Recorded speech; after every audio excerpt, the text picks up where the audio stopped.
रामकृष्ण भावांनो 100 व्हिडिओमध्ये 1000 फॉलोअरचा हा आहे भाग 27वा.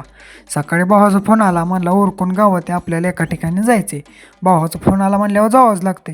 गेलो बसलो त्या गाडीवर आणि त्याने गाडी नेली पंपावर. तेवढंच एक 500-600 रुपये पेट्रोल टाकलं आणि पोचलो डायरेक्ट वाकरीत येऊन या जोडीदाराला उचलला आणि निघालो डायरेक्ट पंढरपूरच्या दिशेने. पंढरपूरला जायचं कारण एकच होतं, वारी आहे उद्या, त्यामुळं आजच आम्ही पोचलो. आलो तसं गाडी लावली पार्किंगला आणि निघालो घाटावर आलो. मस्तपैकी नदीला हातपाय वगैरे धुतलं आणि पोचलो पुंडलिकाच्या मंदिरापाशी. पुंडलिकाच्या मंदिरापासून वर नामदेव पायरीकडे जातच होतो.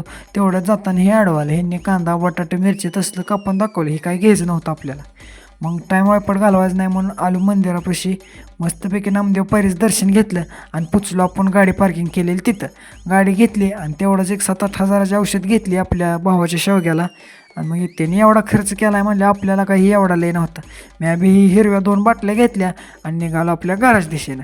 जाता ही सुविचार वाचत होतो, तेवढ्यात हे आपलं 2 जोडीदार गाठ पडलं. आपल्या घरी आहे आता गोट्याचं काम चालू, त्यामुळे व्हिडिओकडे थोडंफार दुर्लक्ष होते, घ्या समजून. कारण लवकरच काहीतरी नवीन आपण घेऊन येतो. रामकृष्ण.